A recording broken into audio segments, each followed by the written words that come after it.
नमस्कार दोस्तों, हमारे यूट्यूब चैनल एग्जाम विद पीके में आप सभी लोग का एक बार फिर स्वागत है।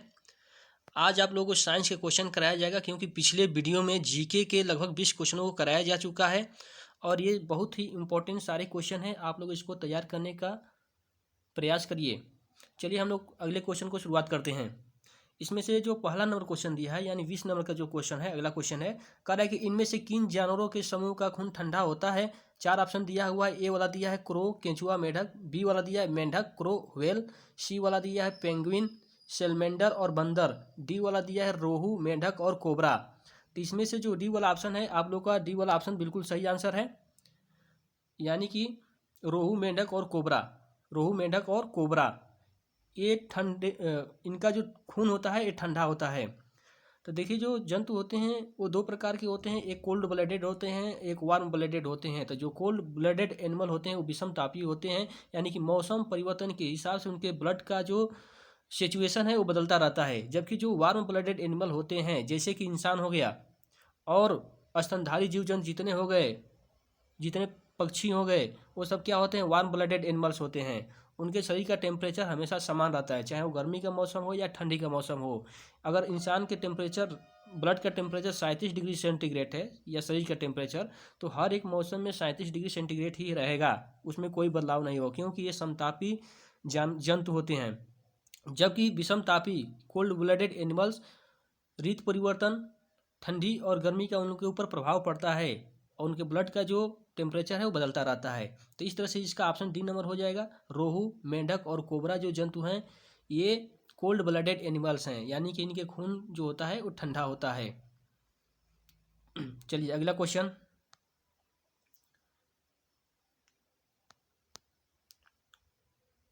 अगला क्वेश्चन है, सूर्य ग्रहण होता है, सूर्य ग्रहण कब होता है, यही आपको बताना है। तो 4 ऑप्शन दिया हुआ है। ए वाला दिया है पृथ्वी सूर्य और चंद्रमा के बीच आती है तब।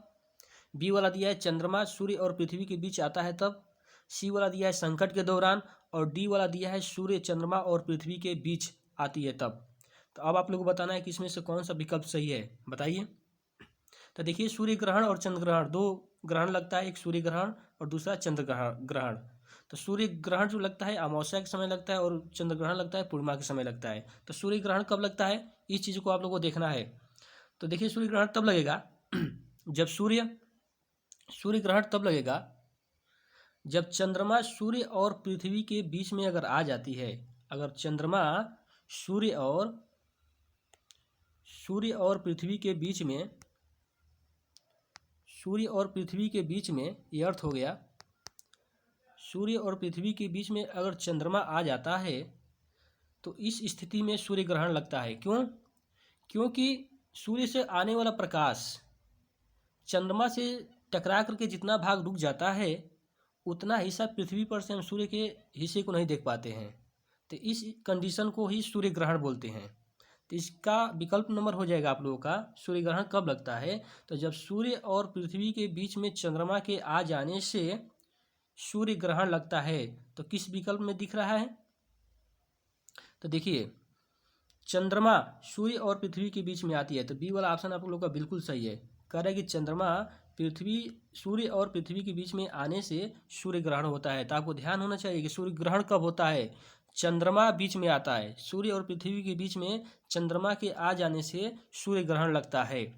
और चंद्र ग्रहण कब लगता है, जब पृथ्वी बीच में आ जाती है, सूर्य और चंद्रमा के बीच में अगर पृथ्वी आ जाती है तब चंद्र ग्रहण लगता है। जबकि चंद्रमा का सूर्य और पृथ्वी के बीच में आने से सूर्य ग्रहण लगता है। तो इस क्वेश्चन का आंसर आप लोगों का बी वाला विकल्प बिल्कुल सही है कि चंद्रमा सूर्य और पृथ्वी के बीच में आती है। चलिए अगला क्वेश्चन। अगला क्वेश्चन कह रहा है कि बिजली का अच्छा सुचालक कौन है, बिजली का अच्छा सुचालक कौन है। तो 4 ऑप्शन दिया है। कांच, ए नंबर दिया है कांच, बी वाला दिया है कागज, सी वाला दिया है तांबा और डी वाला दिया है पानी। तो इस विकल्प के हिसाब से आप लोग का आंसर हो जाएगा तांबा।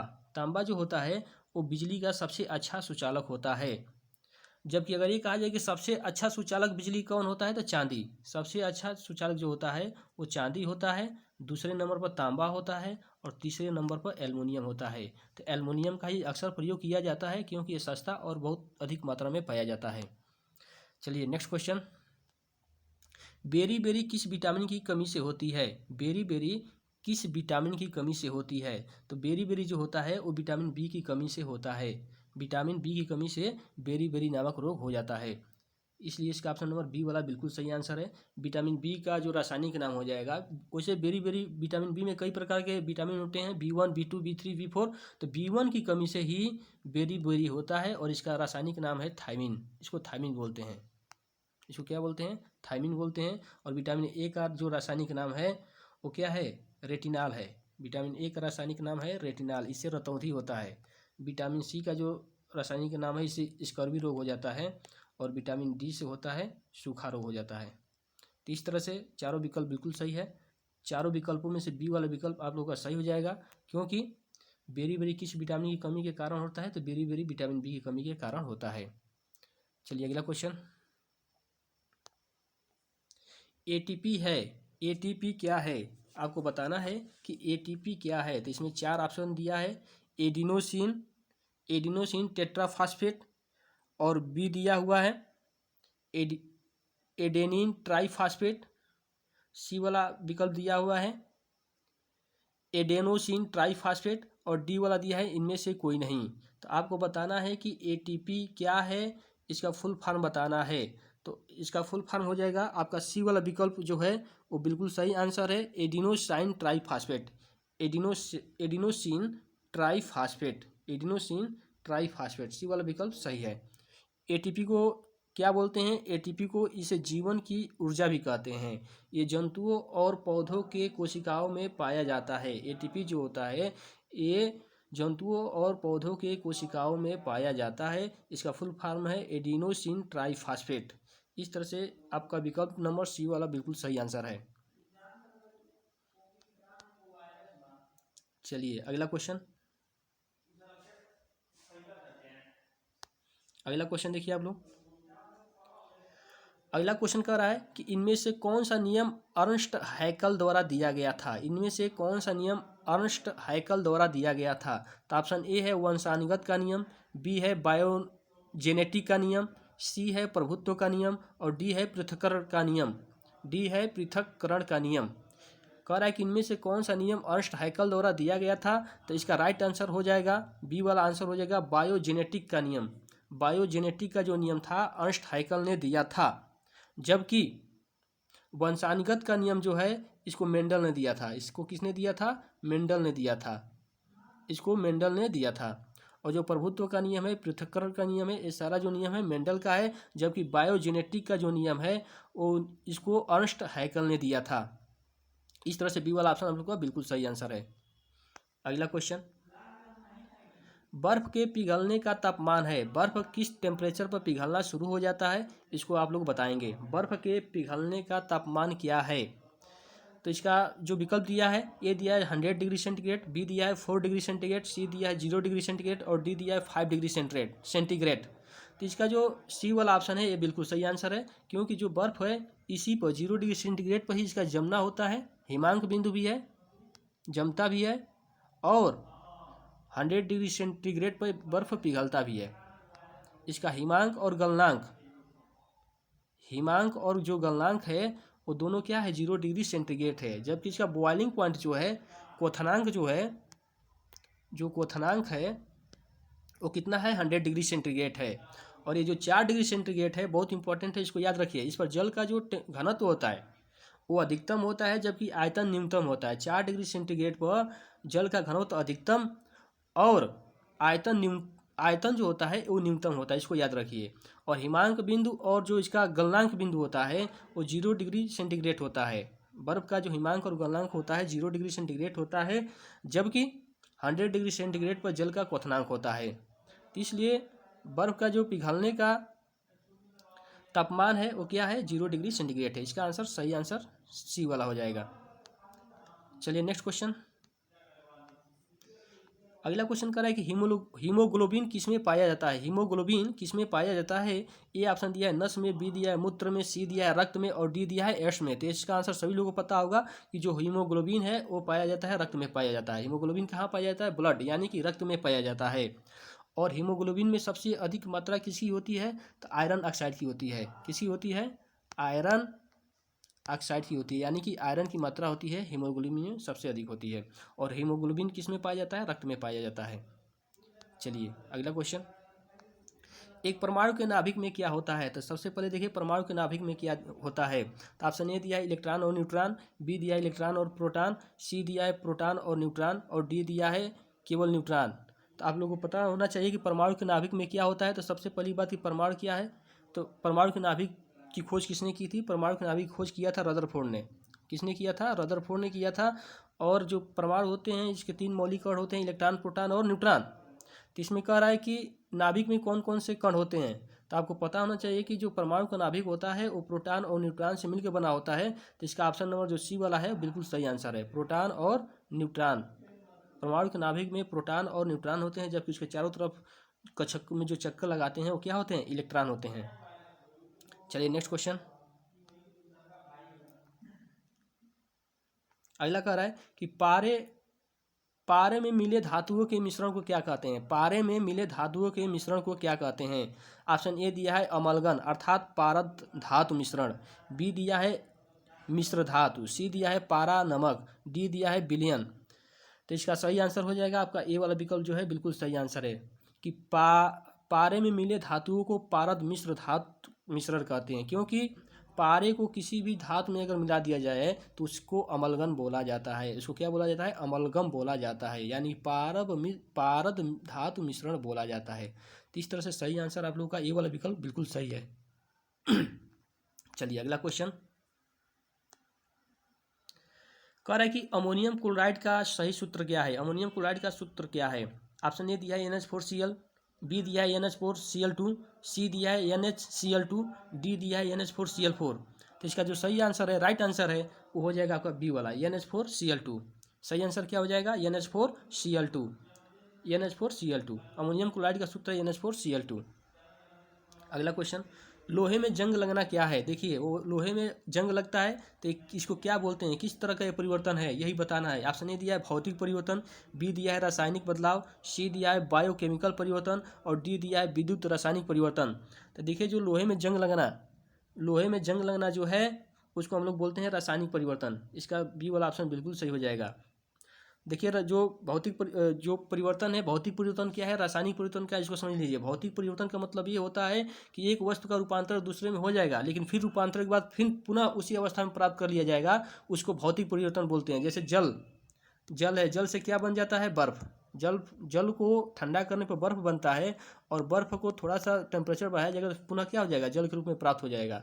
इस तरह का जो परिवर्तन होता है उसको बोलते हैं भौतिक परिवर्तन।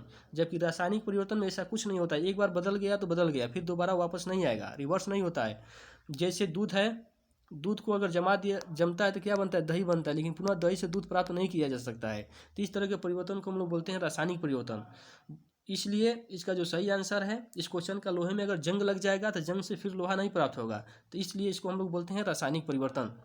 तो इसका सही आंसर हो जाएगा बी वाला ऑप्शन बिल्कुल सही है। लोहे में जंग लगना रासायनिक परिवर्तन है। एक पॉइंट और आप लोग नोट करिए कि लोहे में अगर जंग लगता है तो उसके भार में क्या प्रभाव पड़ता है। तो लोहे में अगर जंग लगता है तो उसका लोहे का भार क्या हो जाता है? बढ़ जाता है। लोहे में अगर जंग लगता है तो लोहे का भार क्या हो जाता है? बढ़ जाता है। तो इसका विकल्प नंबर बी वाला सही है, रासायनिक परिवर्तन। लोहे में जंग लगना रासायनिक परिवर्तन है। अगला क्वेश्चन, पेनिसिलिन क्या है? पेनिसिलिन क्या है? तो चलिए देखिए पेनिसिलिन क्या है। ए वाला दिया है एंटीबायोटिक दवा है, बी वाला दिया है वसा है, सी वाला दिया है एंजाइम है, और डी वाला दिया है प्रोटीन है। तो सबसे पहली बात, पेनिसिलिन की खोज देखिए किसने किया था। पेनिसिलिन की खोज किया था अलेक्जेंडर फ्लेमिंग ने किया था। किसने किया था? अलेक्जेंडर फ्लेमिंग नामक वैज्ञानिक थे, उन्होंने ही पेनिसिलिन की खोज की थी। पेनिसिलिन देखिए क्या है, पेनिसिलिन जो है एंटीबायोटिक दवा है। पेनिसिलिन क्या है? एंटीबायोटिक दवा है, इसलिए विकल्प नंबर ए वाला सही है। इसके खोजकर्ता कौन है? अलेक्जेंडर फ्लेमिंग है। चलिए एक इसी तरह से आता है इंसुलिन। पेनिसिलिन से ही रिलेटेड एक नाम है इंसुलिन। तो देखिए दूसरा चीज़ है, इंसुलिन क्या है?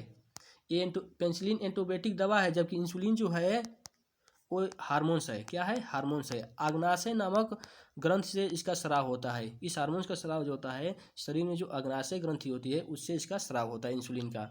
और इंसुलिन की जो खोज किए थे वो बैंटिंग थे। इंसुलिन के खोजकर्ता कौन थे? बैंटिंग थे। जबकि पेनिसिलिन की खोजकर्ता कौन है? अलेक्जेंडर फ्लेमिंग है। और पेनिसिलिन एक एंटीबायोटिक दवा है और इंसुलिन क्या है? एक हार्मोन्स है। चलिए अगला क्वेश्चन। फूल में नर और मादा के जीन को अंडाणु और क्या कहा जाता है? फूल में जो नर और मादा के जीन होते हैं उसको अंडाणु और पराग कहा जाता है। क्या कहा जाता है? अंडाणु और पराग कहा जाता है। फूल में नर और मादा के जीन को अंडाणु और पराग कहा जाता है। तो इस तरह से आपका ऑप्शन बी वाला बिल्कुल राइट आंसर है, पराग। क्या कहा जाएगा? पराग कहा जाएगा। चलिए अगला क्वेश्चन। कौन सा मौलिक कण जो प्रोटॉन और इलेक्ट्रॉन के अलावा परमाणु का गठन करते हैं? आपको पिछले ही क्वेश्चन में बताए थे कि जो परमाणु का गठन होता है उसमें 3 मौलिक कण होते हैं, प्रोटॉन, इलेक्ट्रॉन और न्यूट्रॉन। तो इसमें 2 तो दे ही दिया है, प्रोटॉन और इलेक्ट्रॉन। तीसरा क्या है? न्यूट्रॉन। तो ऑप्शन दिया है न्यूरॉन, बी दिया है फोटॉन, सी दिया है न्यूट्रॉन और डी दिया है आयन। तो इसका जो सबसे सही आंसर हो जाएगा वो क्या होगा?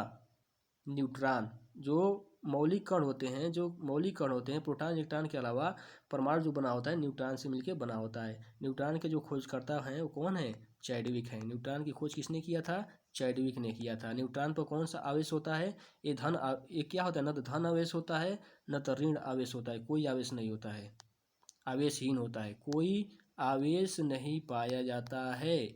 न्यूट्रॉन पे कोई आवेश नहीं पाया जाता है, जबकि इलेक्ट्रॉन पर माइनस चार्ज होता है और प्रोटॉन पर प्लस चार्ज होता है। इलेक्ट्रॉन की खोज जे थॉमसन ने किया था। जबकि प्रोटॉन की खोज किसने किया था? जेम्स प्रिस्टले ने किया था। कहीं कहीं रदरफोर्ड भी देता है, अगर जेम्स प्रिस्टले नहीं है तो रदरफोर्ड को ही माना जाता है। इस तरह से इस क्वेश्चन का सही आंसर न्यूट्रॉन होगा, विकल्प नंबर सी सही होगा। चलिए अगला क्वेश्चन, अगला और आखिरी क्वेश्चन। अगला क्वेश्चन है, इनमें से एक यौगिक नहीं है, इनमें से कौन एक यौगिक नहीं है? तो सबसे पहली बात कि यौगिक कहते किसको हैं? देखिए, यौगिक में होता है कि दो तत्व या दो से अधिक तत्व समान मात्रा में मिले होते हैं, एक निश्चित अनुपात में उन लोगों को मिला करके बनाया जाता है, तो ऐसे तत्वों को यौगिक कहते हैं। जबकि मिश्रण में क्या होता है कि किसी भी अनुपात में, कोई निश्चित अनुपात नहीं होता है, उसी को हम लोग क्या बोलते हैं? मिश्रण बोलते हैं। तो कह रहा है कि इनमें से कौन एक यौगिक नहीं है? तो देखिए इसमें से यौगिक कौन नहीं है? ऑप्शन ए दिया है वाई दिया है, बी दिया है स्टील दिया है, सी दिया है पानी दिया है, डी दिया है पीतल दिया है। तो इसका जो राइट आंसर है ए वाला हो जाएगा। वाई जो है यौगिक नहीं है, क्योंकि वाई क्या है? वाई मिश्रण होता है। वाई जो होता है मिश्रण, धूल कण होते हैं, जलवाष्प होते हैं, कई गैसें होती हैं, इन सब से मिलकर बना होता है, कोई निश्चित अनुपात में नहीं होती है, इसीलिए वाई को हम लोग क्या बोलते हैं? मिश्रण बोलते हैं। जबकि स्टील और पीतल है ये मिश्र धातुएं हैं। ये क्या है? मिश्र धातुएं हैं। इनको न तो मिश्रण ही कहा जा सकता है न तो यौगिक ही कहा जा सकता है, दोनों में माना जाता है इसको। और जबकि पानी जो होता है H2O होता है, हाइड्रोजन के 2 भाग ऑक्सीजन के 1 भाग से मिलकर बना होता है, इसीलिए क्या होता है? यौगिक होता है। तो इसका जो राइट आंसर हो जाएगा वो हो जाएगा वाटर। इनमें से एक यौगिक नहीं है तो ऑप्शन नंबर ए वाला आपको सही हो जाएगा। वाई जो है यौगिक नहीं है, जबकि ये क्या है? वाटर क्या है? यौगिक है। वाटर जो होता है यौगिक होता है, और ये दोनों मिश्र धातुएं हैं। ये दोनों क्या है? मिश्र धातुएं, स्टील और पीतल। इसका राइट आंसर ए वाला हो जाएगा। इस तरह से आप लोग के 15 क्वेश्चन साइंस के करा दिए गए, जो बहुत इंपॉर्टेंट है। आप लोग इसको जरूर देखिए, तब तक देखिए जब तक आप लोग को पूरी तरह से याद ना हो जाए। फिर अगले वीडियो में आप लोग को जीके के क्वेश्चन कराए जाएंगे, फिर साइंस के क्वेश्चन कराए जाएंगे, इस तरह से कंटिन्यू चलता रहेगा। तो इस तरह से वीडियो कंप्लीट हो गया। तब तक के लिए धन्यवाद। जय हिंद, नमस्कार। आप लोग इस वीडियो को जरूर देखें। Thank you.